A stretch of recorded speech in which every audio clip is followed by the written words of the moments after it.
زكريا يحيى عيسى والآخر الختم الأنبياء محمد المصطفى. الحمد لله رب العالمين والصلاة والسلام على نبينا وحبيبنا المصطفى محمد بن عبد الله وعلى آله وصحبه أجمعين وبعد. Assalamualaikum warahmatullahi wabarakatuh.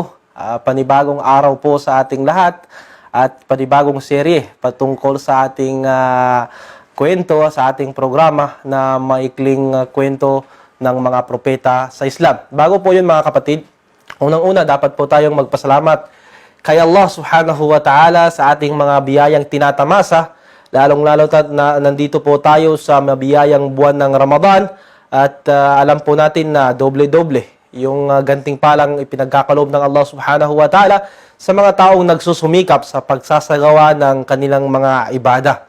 Ito po ay napakalaking biyaya na binigay ni Allah subhanahu wa ta'ala sa atin at dapat tayong magpasalamat. Mga kapatid sa Islam, ating pong ipagpapatuloy sa araw na ito ang susunod na kwento patungkol kay propeta o Prophet Saleh alayhi salam. Sa mga naunang serye na ikwento natin ang tungkol kay propeta Hud alayhi salam. At ngayon, patungkol naman kay propeta Saleh alayhi salam. Qawmu Saleh, aydan, Qawmu Thamud. Ang mamamayan ni Saleh, sila yung mga mamamayan ni Thamud o galing sila sa tribo ni Thamud. Ang mga taong ito, ang mamamayang ito, mamamayan ni Propeta Saleh alayhi salam, kahit pa man narinig na nila o naikwento sa kanila yung mga pangyayari o parusa ni Allah subhanahu wa ta'ala sa mga mamamayan ni Nuh alayhi salam at ang parusa na ginawa ni Allah subhanahu wa ta'ala o parusa na ibinaba ni Allah subhanahu wa ta'ala sa mga mamamayan ni Propeta Hud alayhi salam, hindi rin ito nakapagbigay sa kanila ng aral na mag-uudyok sa kanila o di kaya'y magtutulak sa kanila para sambahin o kilalanin ang nag-iisang Diyos na si Allah subhanahu wa ta'ala. Wala itong naging impact sa kanila kahit paman ito'y kanilang narinig o naikwento sa kanila ng kanilang mga ninuno. Anam Allahu alaihim bil khairati wan ni'am.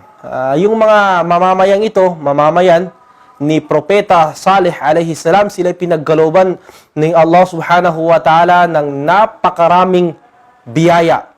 Napakaraming biyaya ang kanilang mga tinamasa at sila ay nagpatayo ng mga napakalaking palasyo dahil sila ay nasa marangyang pamumuhay, sila ay nagtanim, ngunit walakinnahum kafaru billah.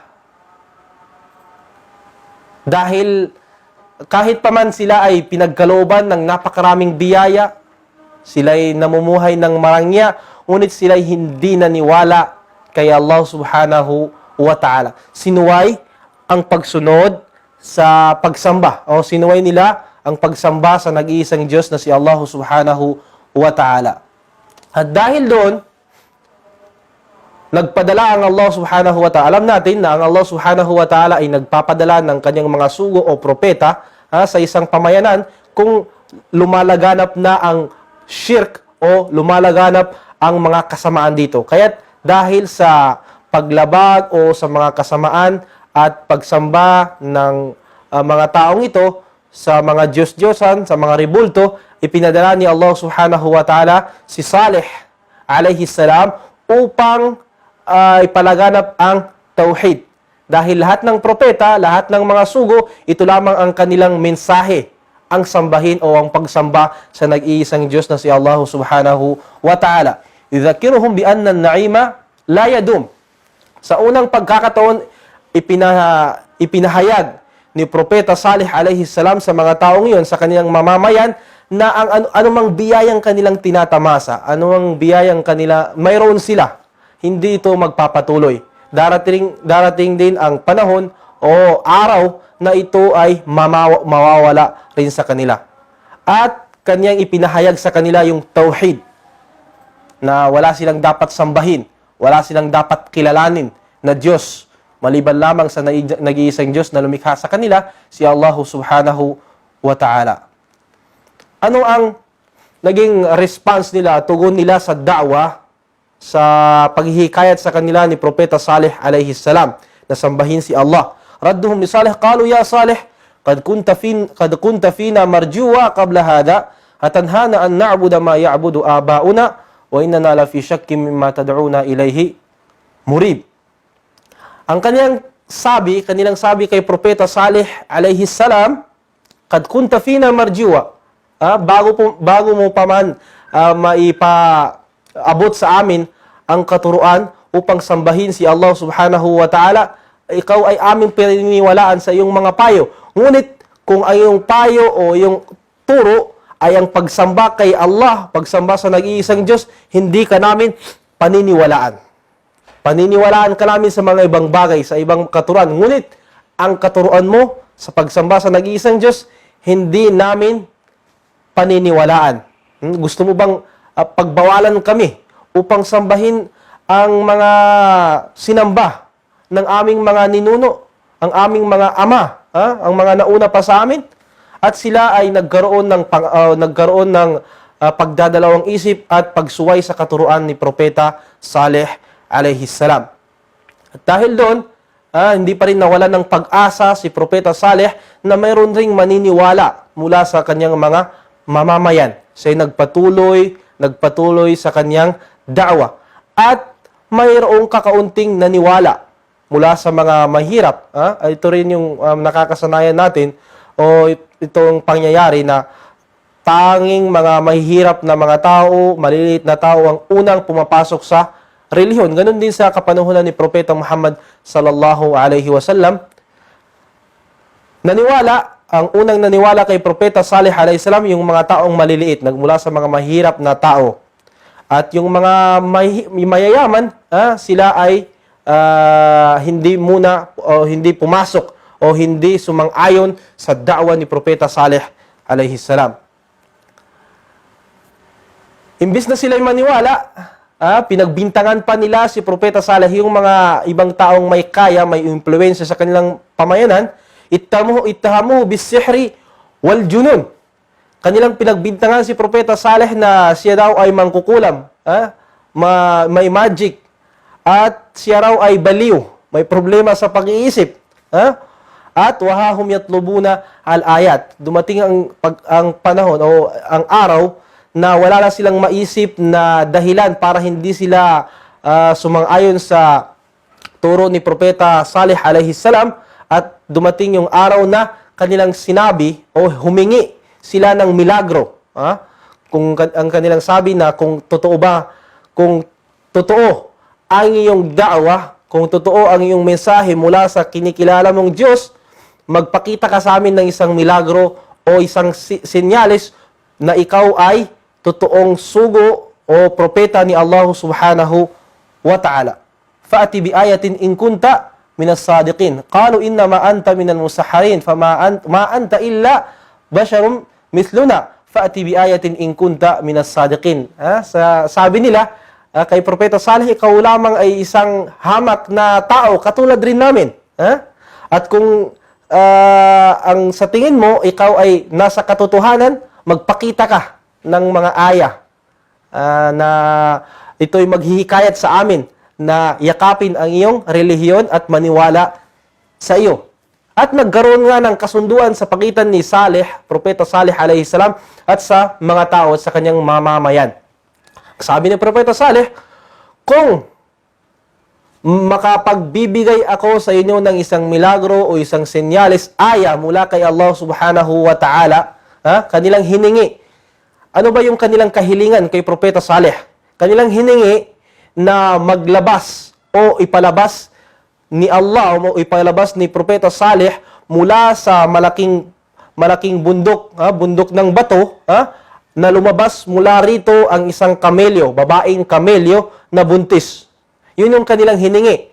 Kung maipapalabas mo ito, maipapakita mo ito, sabi nila kay Propeta Saleh, kami ay maniniwala sa iyo. Sinabi nila kung ano yung mga katangiang dapat maging taglay ng kamelyo na kanilang hinihingi o hinihiling na ipakita sa kanila ni Propeta Saleh alayhi salam. Ang sabi ni Propeta Saleh, kung sakali man na aking maipakita sa inyo ang milagrong ito o ang aya na ito mula kay Allah subhanahu wa ta'ala, kayo ba ay maniniwala sa akin, sa aking da'wah? Ang kanilang sabi, talagang maniniwala kami sa iyo kung mapapatunayan mo, kung maipapakita mo sa amin.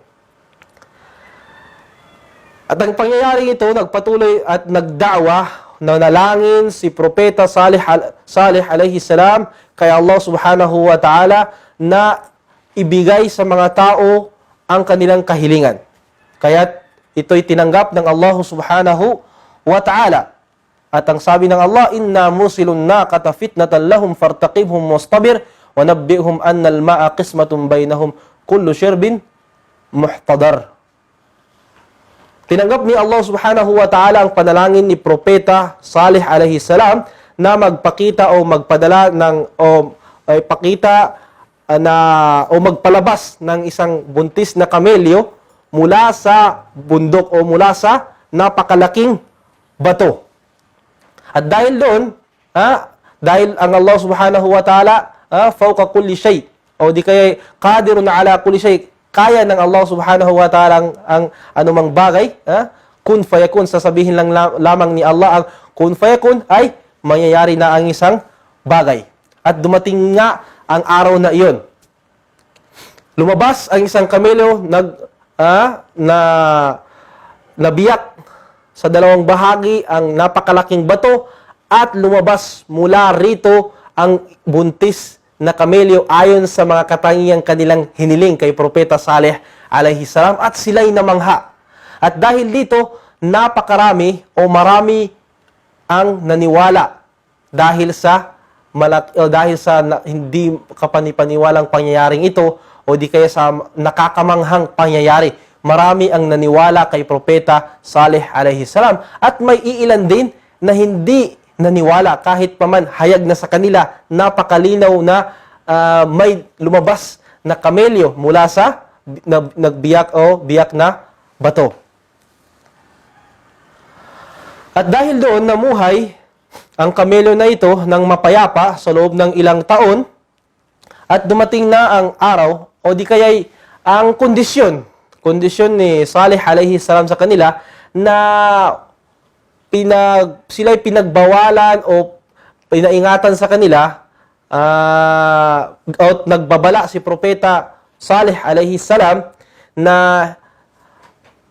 wag nilang saktan o gawan ng anumang masamang bagay ang kamelyo dahil pag ginawa nila yon, paparusahan sila ng Allah subhanahu wa ta'ala. At yun nga ang naging kasunduan sa pagitan ng mga tao at sa pagitan ni Propeta Saleh alayhi salam. At ito yung mangyayari. Magkakaroon ng hatian sa tubig. Ibig sabihin, sa isang araw, iinom yung kamelyo at hindi dapat o bawal silang kumuha ng tubig sa araw ng pag-inom ng kamelyo. At pagkatapos sa susunod na araw, sila naman ang pwedeng kumuha ng tubig. Ibig sabihin, magkakaroon sila ng rotation o palitan. Isang araw para lamang sa kamelyo upang siya uminom at isang araw para sa mga tao. At yun na yung naging kasunduan at sila'y binigyan ng babala na huwag nilang sasaktan, papatayin ang kamelyo dahil paparusahan sila ng Allah subhanahu wa ta'ala. وَهَذِهِ نَاقَةٌ لَهَا شِرْبٌ وَلَكُمْ شِرْبُ يَوْمٍ مَعْلُومٍ وَلَا تَمُسُّوهَا بِسُوءٍ فَيَأْخُذَكُمْ عَذَابُ يَوْمٍ عَظِيمٍ. Ngunit, dahil sa mayroong mga taong hindi rin naniwala sa pangyayaring ito, at ayaw rin maniwala sa katuruan ni Propeta Saleh alayhi salam, nagkaroon ng kasunduan ang ilang mga pinuno, ilang mga matataas na tao at sila'y nagkaroon ng pag-uusap na dapat daw nilang patayin yung kamelyo dahil hindi sapat yung tubig na kanilang nakukuha dahil imbis na kakaunti lamang yung tubig na kanilang naiigib, umiinom pa yung kamelyo, hindi na sapat sa kanila. Dahil doon, kailangan daw nilang patayin yung kamelyo. At ngayon na nagkaroon ng pagtitipon yung mga malalaking tao na binubuo ng 9 katao sa pangunguna ni Qaddar bin Salif. Siya yung naging pinuno sa pagpatay sa kamelyong iyon. Siya si Qaddar bin Salif. At meron siyang 8 kasama. Wahana waqtul halak. Dumating yung oras dahil gusto na nilang patayin yung kamelyo, hinanap nila at kanilang natagpuan mula sa balon. Kanilang pinana, sinaksak at pinatay ang kamelyo. Dahil doon, wahana waqtu al-halak. Nang malaman ni Propeta Saleh alayhi salam ang kanilang pinaggagawa sa kanilang pagpatay sa kamelyo na dati nang pinag-ingatan sa kanila, nagbigay na si Saleh ng babala, Propeta Saleh ng babala sa kanila. Anong sabi? Hindi ba aking sinabi at nagbigay ako ng babala sa inyo na huwag ninyong sasaktan o papatayin ang kamelyong ito dahil paparusahan talaga kayo ni Allah subhanahu wa ta'ala. At sabi ni Propeta Saleh alayhi salam, hintayin lamang ninyo ang kaparusahan ng Allah subhanahu wa ta'ala sa inyo. Dahil doon sila'y nagtawanan. Pinagtawanan nila si Propeta Saleh alayhi salam. At anong sabi ni Propeta Saleh alayhi salam? Tamatta'u fi darikum 3 ayamin zalika wa'dun ghairu makthub. O magpakasaya na kayo sa inyong mga bahay, sa inyong mga tahanan sa loob lamang ng 3 araw.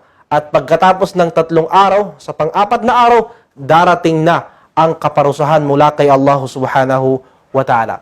Kanilang pinatay, kung ipapaliwanag natin kung paano dumating ang parusa mula kay Allah, pinatay nila ang kamelyo sa araw ng Arbi'a, Yawmul Arbi'a, at pagsapit ng Yawmul Ahad, sa pagsibol o pagsikat ng araw sa Yawmul Ahad, dumating na yung parusa mula kay Allah subhanahu wa ta'ala.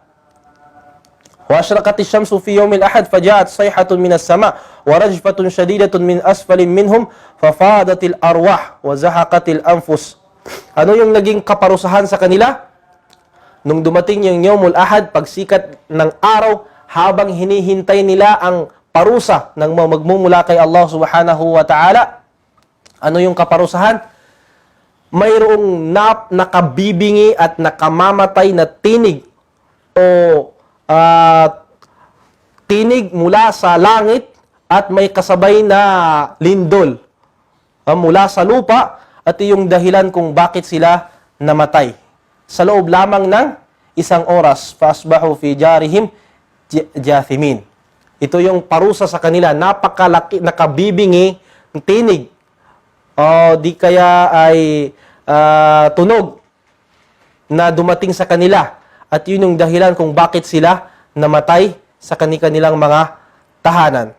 At tanging ito lamang ang nasabi ni Propeta Saleh alayhi salam habang minamasdan ang kaniyang mga mamayan, Ya qaumi laqad ablagtukum risalata rabbi wa nasahtu lakum walakin la tuhibbunan nasihin. Habang kanyang tinitingnan ang kanyang mga mamayan, o aking mga mamayan, aking ipinaabot sa inyo ang mensahe mula sa aking Diyos, mula kay Allah subhanahu wa ta'ala, at ako'y nagpayo sa inyo, ngunit kayo'y tinanggihan ang anumang payo na nagmula sa akin, at inyong iniwasan ang mga magagandang payo, kaya't ganyan ang nangyari sa inyo. At mga kapatid sa Islam, yun po ang may kiling kwento tungkol sa kay Propeta Saleh alayhi salam, at kung ano man yung nangyari sa kanyang mga mamayan dahil sa kanilang paglabag sa kautusan. At tanging ang mga naniniwala o nanampalataya kay Allah, sumamba kay Allah at naniwala sa katuruan ni Propeta Saleh alayhi salam ang naligtas mula sa matinding parusa nagmula kay Allah subhanahu wa ta'ala. At hanggang dito lamang po mga kapatid sa Islam, at inshallah magbabalik po tayo sa mga susunod na serye ng ating programa. Jazakumullahu khairan. Assalamualaikum warahmatullahi wabarakatuh. سليمان إلياس اليسعى يونس زكريا يحيى عيسى والآخر الختم الأنبياء محمد المصطفى